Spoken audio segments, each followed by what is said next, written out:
The truth is at True North. If you miss it, you're lost.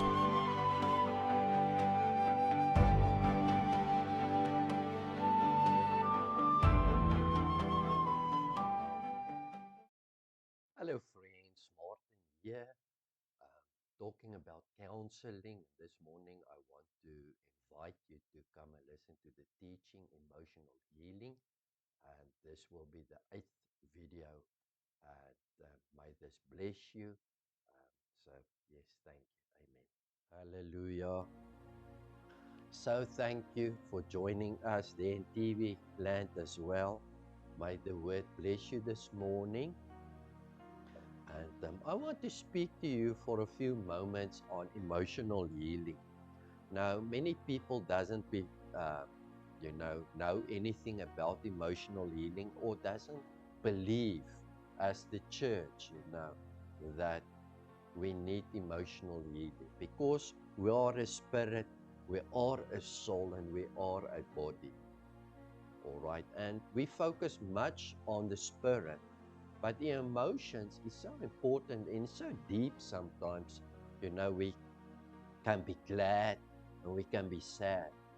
And we have relationships with people and ourselves are sometimes in circumstances where our emotions, are bruised. And so I want to say that the Lord wants to heal everything of us, and He wants to protect us. So if you have your Bible, I want you to turn with me to Luke 4, verse 16. Luke 4, verse 16.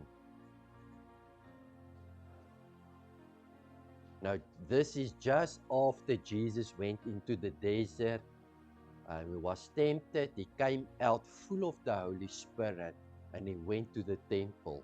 And then this verse was read. And he came to Nazareth, where he had been brought up, and as his custom was, so it's a custom, a tradition of Jesus. He went into the synagogue on a Sabbath day and stood up to read. So Jesus had traditions, and it was his custom to go to church on Sundays. And then verse 18, I want to read to you. And he took the scroll, and this is what he read.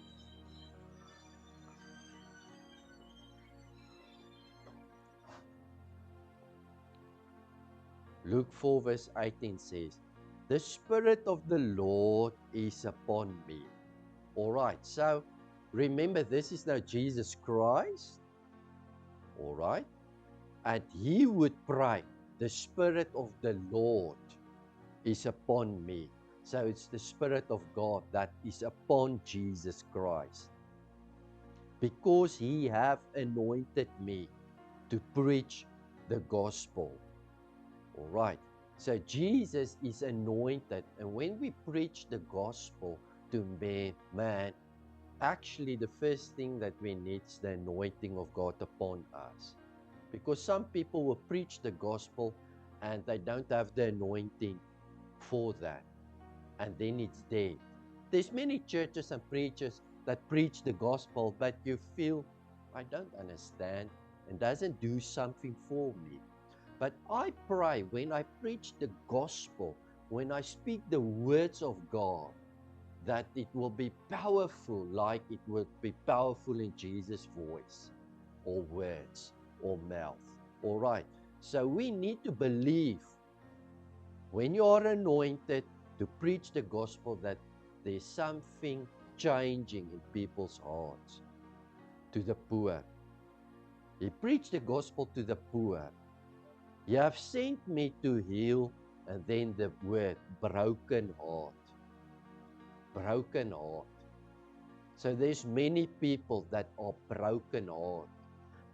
They are broken hearted, and I want to speak about that broken heart, because broken hearted comes through self, but it also comes through other people. All right. And I'm going to speak about 3 people. So it says, He preached the gospel to the poor. He have sent me to heal the brokenhearted, to preach deliverance to the captives. So sometimes your emotions can be so broken that you are in captivity. Captivity by your own thoughts, own beliefs, what you believe happened to you, but also there's always spirit that loves to destroy us, and they connect sometimes themselves to people and even Christians. The Bible says, give no place to the devil, and he speaks to Christians. So now there's this big fight, can Christians truly have demons? For me, it's not really the question. The Bible says to a Christian, give no place to the devil. So you as a Christian can give place to the devil. If he's in you or upon you or whatsoever, doesn't matter. You can give place. And one place is when broken heart. Your heart is so broken because of things that you went through. He wants to preach deliverance to the captives and recovering of sight to the blind. So this is spiritual blindness as well. To set at liberty or freedom them that are bruised. So this shows me that emotional healing is a place in God's heart. And He knows man is very complex. We are a complex human being, and we have relationships, and we are going through stuff, and sometimes it's bad, very bad. That was Luke 4 verse 18. So God wants to heal the broken heart. I want to read Psalm 34 verse 1, and now it's a Psalm of David. A song that he wrote, and it was in a time, I'm going to read this, a Psalm of David, when he changed his behavior before Abimelech, who drove him away, and he departed. And then I will bless the Lord at all times. All right, so I want to say to you, David, the Psalm of David, listen, he changed his behavior before Abimelech. So what is this all about? All right. 1 Samuel 21 verse 14.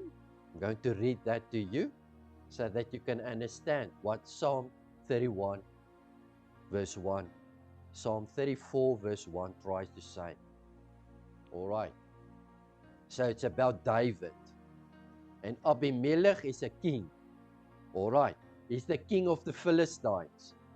So David, I don't have time to go in all scripture to explain in detail what is happening. But what I want to say to you, this verse, David is to be found with the Philistines. All right, his enemy.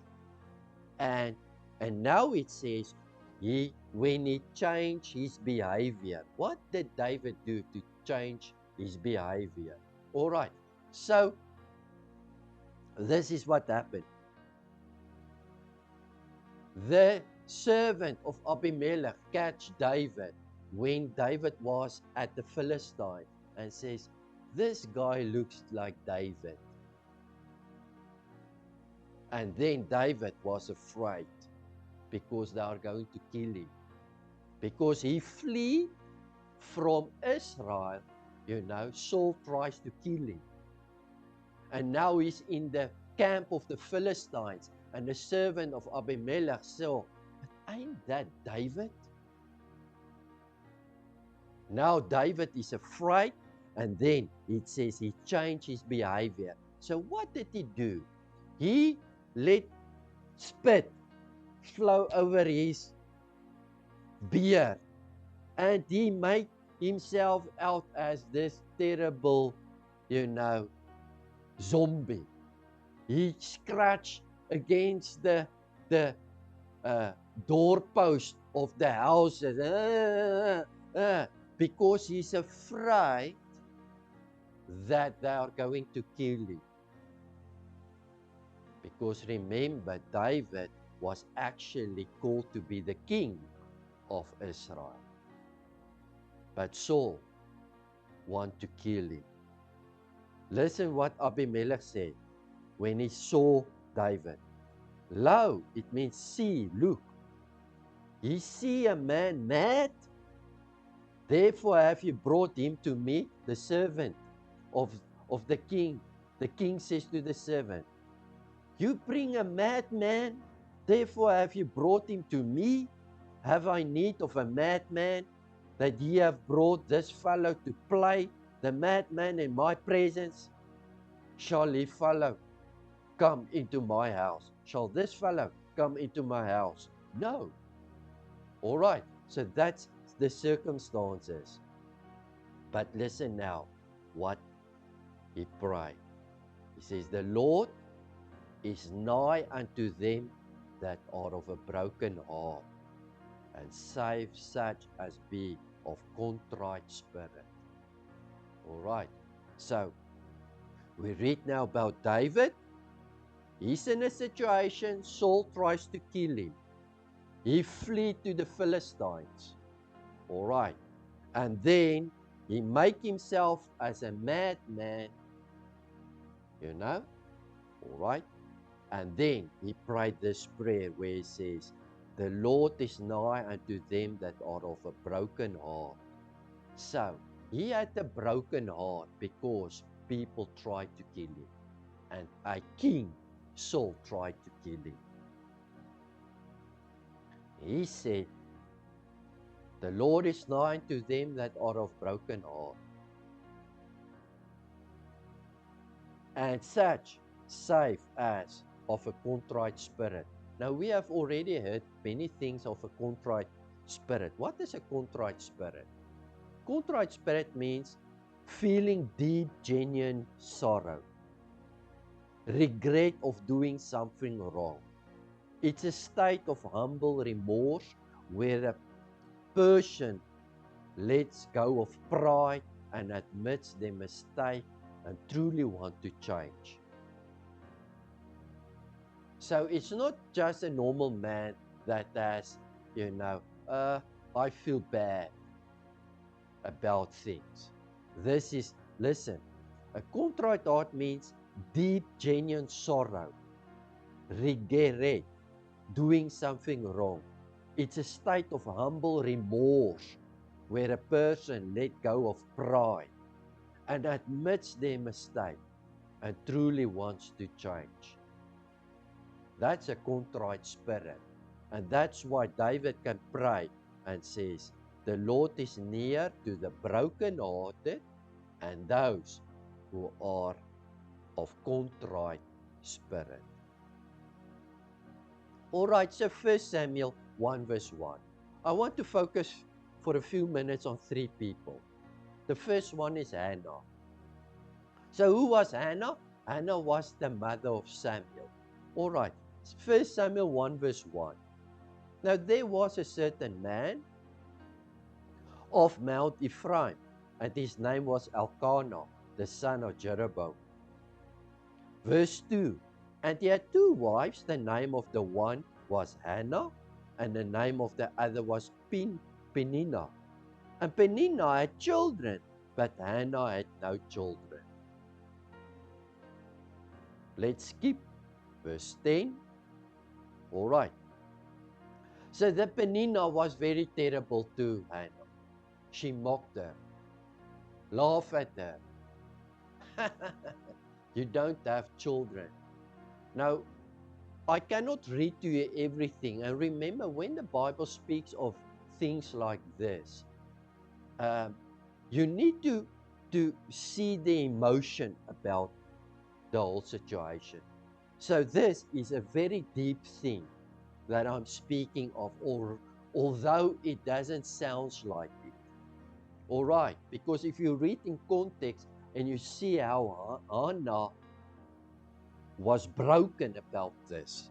All right, Verse 10 says, she was a bitterness of soul. Her soul was bitterness, full of bitterness. And she prayed unto the Lord and wept sore. She wept sore. She prayed unto the Lord and wept sore. She was full of bitterness. 1 Samuel 1 verse 15 says, she went to the temple now to pray, all right? Eli was the priest, the high priest of that time. He saw this lady praying. All right, but when she prayed, there was no voice coming out, but she was mimic the words. It means it is a woman that was truly so broken up that even her voice was gone when she prayed. Do you know how deep emotional pain it is when you try to speak to God and ask God to help you and there ain't a voice coming out, but only your lips is moving. So Eli looked to her and he says, this lady is drunk. But she responds, verse 15, I am of a woman of sorrowful spirit. I've drunk neither wine nor drunk strong drink, but I've poured out my soul before the Lord. So I want you to see that this is a lady. It's not because of her sin that she's barren. It's because of life. But she has this bitterness in her heart, the sorrow, and it is deep. And there is another, her husband's wife, that laughed and mocked her. All right. Then Eli the priest says this to her, go in peace, and the God of Israel will grant thee thy petition that thou hast asked of him. And she said, let thy handmaid find grace in thy sight. So the woman went her way and did eat, and her countenance was no more sad. So what did Anna do? She went to the temple and cried and prayed and gave it to the Lord. Then the word of the Lord came to her and says, stand up, peace unto you. So she believed the voice, the words that was spoken over her. Was she pregnant? No. Did the circumstances change at that moment? No. She was the same, but her heart was broken before God, and she gave it with prayer. And as she gave it with prayer, truly, God is close to the brokenhearted and those who have a contrite spirit. God can speak healing to her. And the word of the Lord came to her now. So she changed in her heart, and now her countenance was changed. All right, because she believed the word. The same manner, but her heart changed. And that was the healing that came. What happened? She became pregnant. She became pregnant, and she received one of the most greatest prophets there was, Samuel. All right, so that was Hannah. The second one I want to use is, we all know Joseph. Genesis 37, verse 23.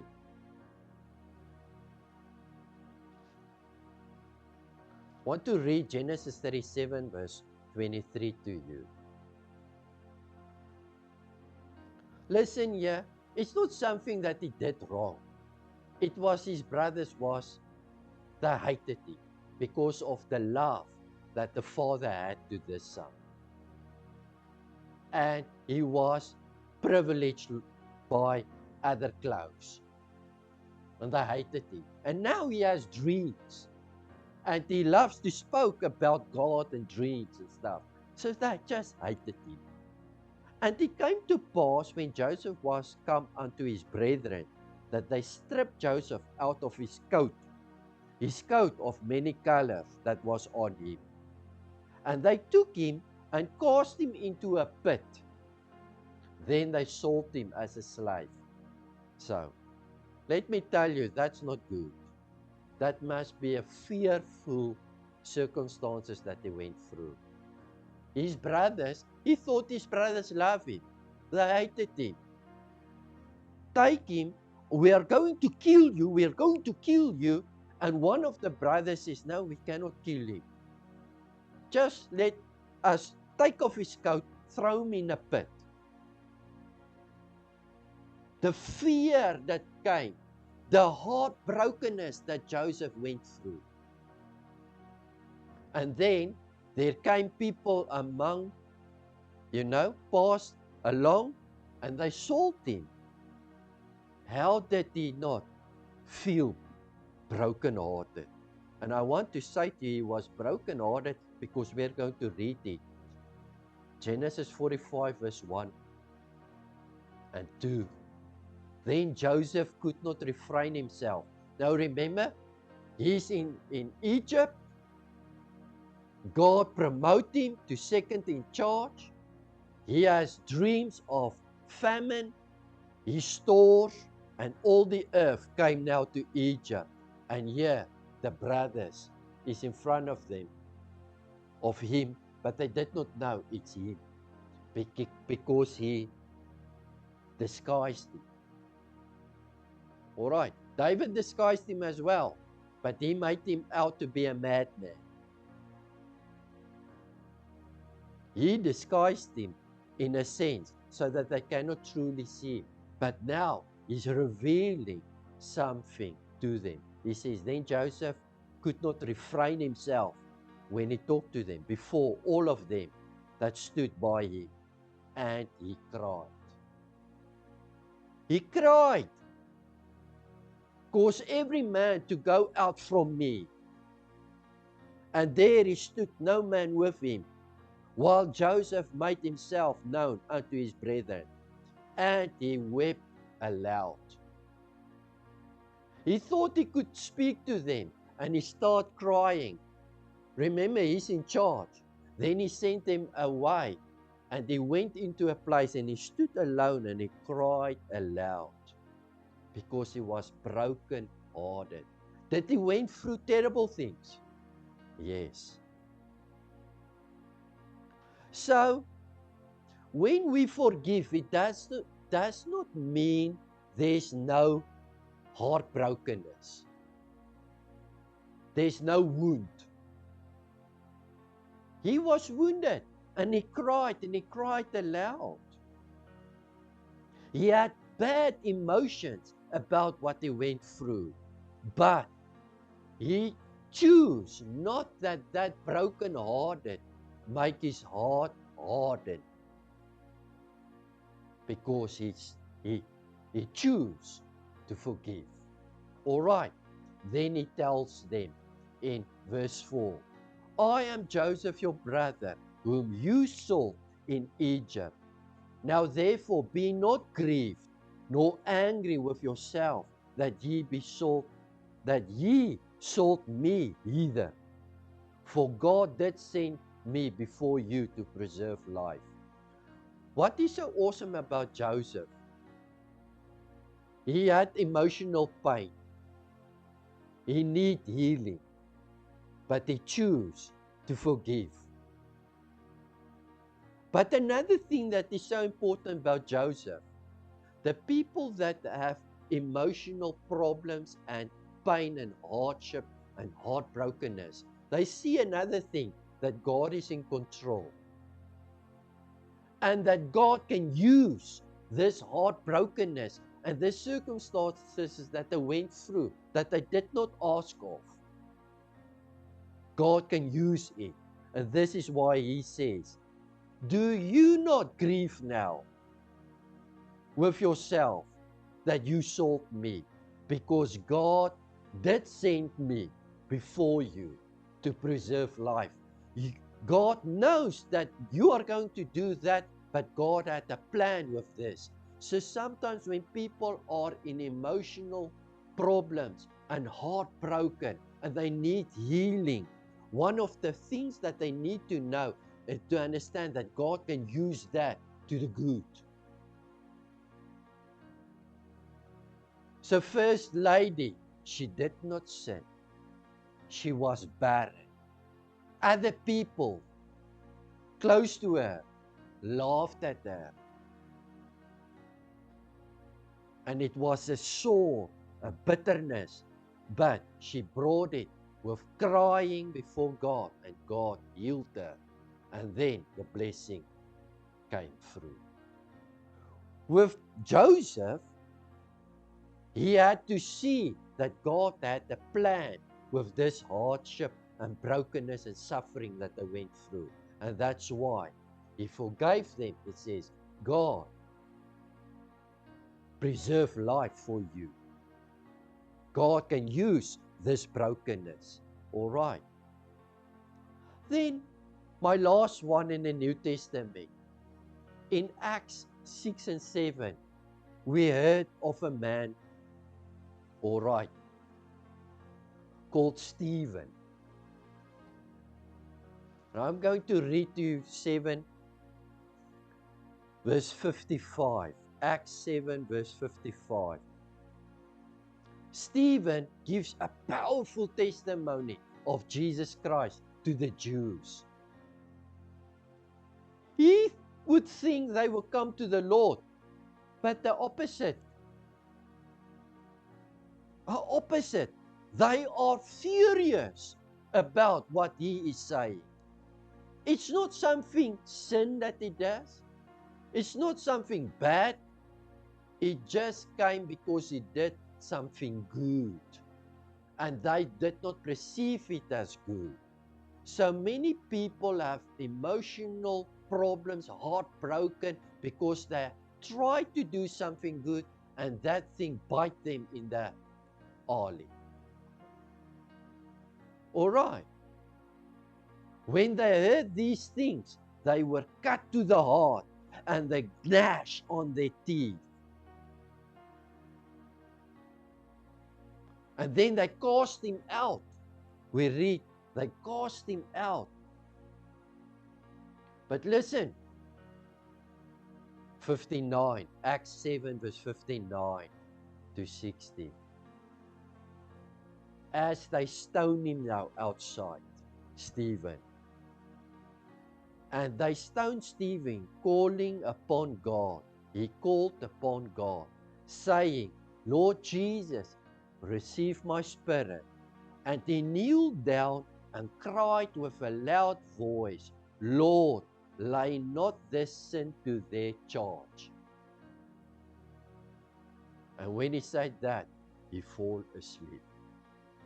Listen, it's three people. I want to tell you that life is hard. We have emotions, and it's good to be happy and glad and to have peace. But many times in this life, we have circumstances that is above us. Your wife is taken. You did not ask for it, and you've got emotional pain. Your husband maybe divorced you, and it was not your fault. Maybe you were molested or something happened to you. Maybe you did something good. It's different circumstances. But one thing the Bible says, the anointing of God, the Spirit of the Lord is upon me to preach the gospel to the brokenhearted.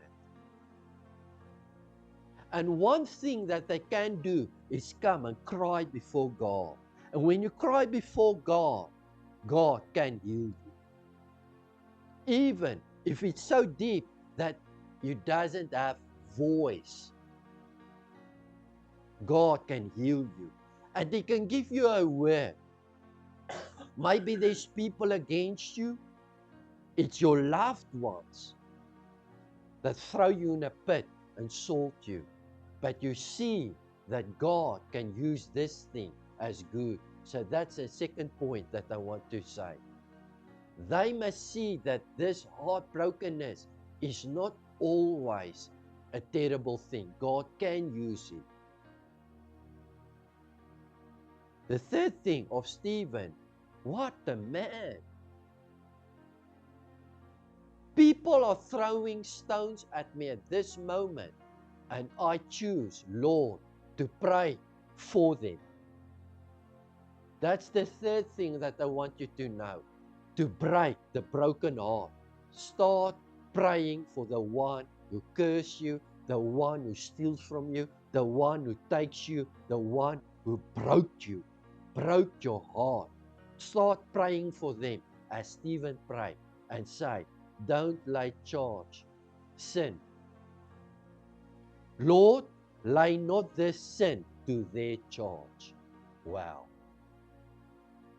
It's like Jesus hanging on the cross and say, Lord, forgive them, for they do not know what they do. So emotional healing is true and it's necessary. And many people have strong, deep things within them. But I want to tell you that Jesus Christ can help you. He can bring deliverance to you. He can take out that bitterness. You can forgive. You must see that God can use this to the good. And start praying for your enemies. Because this is how your Father, Jesus Christ, also did. So, I end off by saying David was healed because of other sin, like Saul trying to kill him. He fled. He made himself out to be a madman. But in the same psalm, he wrote that in everything, God, I will give my heart to you. He's near the brokenhearted. Even when people try to kill. Hannah did not do anything wrong. She just wanted a kid. God healed her through prayer. Joseph, he was healed through forgiveness to his brothers and seeing that God has a purpose. And Stephen was healed actually by saying, Lord, I do not reckon the sin unto them, or do not reckon the sin unto them. I release them. Release them. Pray for them. And as you do these things that I've spoken of, God is the great healer. He's close to the brokenhearted and the one of a contrite spirit. Who's the one with a contrite spirit? With deep emotional sorrow. You give that up to God. God is close to you. So may this word bless you and help you and save you and protect you in Jesus' mighty name. Amen and amen.